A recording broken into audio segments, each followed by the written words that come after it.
नमस्कार प्रिय बंधू आणि भगिनींनो. आज 3 जानेवारी 2026 हा दिवस आपण स्त्री मुक्ती दिवस म्हणून साजरा करत असतो. याच दिवशी जिजामाता यांचा जन्मदिवस आहे आणि याच दिवशी आपल्या प्रथम स्त्री शिक्षिका म्हणजे सावित्रीबाई फुले यांचा देखील जन्मदिवस आहे. हा दिवस आपण स्त्री मुक्ती दिवस म्हणून साजरा करत असतो.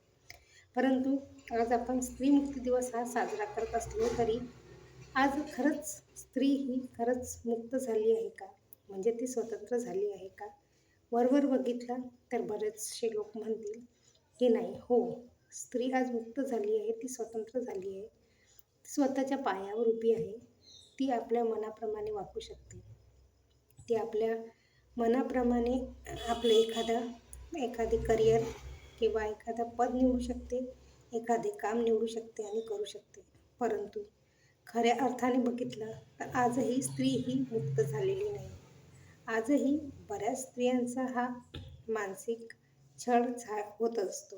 बऱ्याच स्त्रियांना बऱ्याच प्रमाणे मानसिक अत्याचाराचा सामना करावा लागत असतो.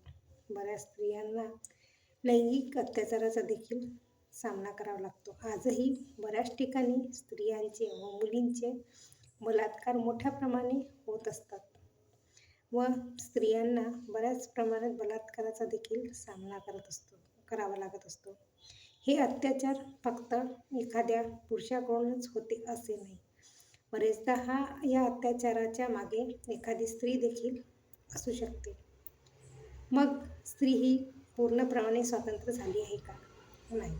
वरवर बघितलं तर प्रत्येक लोक हेच म्हणतील की नाही, स्त्री आज स्वतंत्र झाली आहे, तिला सर्व प्रकारचे स्वातंत्र्य मिळालेले आहे. परंतु ती एखाद्या कार्यालयात काम करत असेल किंवा इतर ठिकाणी कामाच्या ठिकाणी ती जेव्हा जात असते तेव्हा तिला बऱ्याचशा अशा गोष्टींचा सामना करावा लागत असतो की त्या गोष्टी ती इतरांना सांगू शकत नाही. बऱ्याचदा अशा गोष्टी असतात की तिला सर्वांना सांगणे जमत नाही किंवा तिला सांगावशा वाटत नाही किंवा त्या सांगण्यासारख्या नसतात.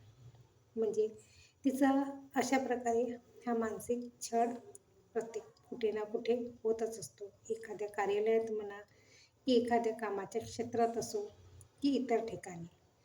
बऱ्याचदा आपण म्हणतो की स्त्रीला एक स्वातंत्र्य मिळाले आहे, परंतु वरवर करणे कितीही स्वातंत्र्य मिळाले असले तरी खऱ्या याच्याने तिला आजही हवे तसे स्वातंत्र्य मिळाले नाही. आजही तिच्या छोट्या छोट्या गोष्टींवर तिच्यावरती अत्याचार होत असतो.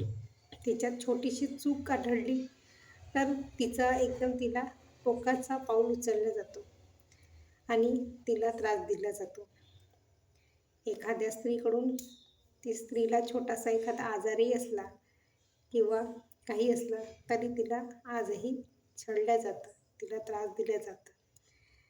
एखाद्या स्त्रीचा कुठल्याही चुकी नसतानाही काही लग्न तुटलं किंवा काही झालं तर त्या स्त्रीकडे बघण्याचा लोकांचा दृष्टिकोन बदलून जातो. तिला हवा तसा सन्मान देत नाही लोक, तिला चांगली वागणूक देत नाही.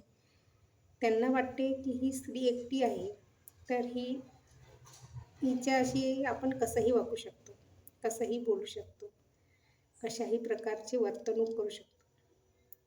म्हणजे आजही कुठे ना कुठे स्त्रीचा हा मानसिक अत्याचाराला सामना करावाच लागत असतो. स्त्री कितीही वरवर करणे, ती कितीही सुशिक्षित असली, किती समजत असली तरी देखील तिला नेहमीच अशा प्रकारच्या मानसिक अत्याचाराचा सामना करावा लागत असतो, जो ती कुणाला सांगू शकत नाही. तर मला या व्हिडिओच्या माध्यमातून हेच सांगायचं आहे की अशा प्रकारचा अत्याचार स्त्रियांवरती थांबला पाहिजे आणि तिला खऱ्या मनाने एक स्वतंत्र जीवन जगण्याचा अधिकार मिळाला पाहिजे. आणि हा व्हिडिओ माझा आवडला असल्यास तुम्ही नक्की लाईक आणि शेअर करा. धन्यवाद.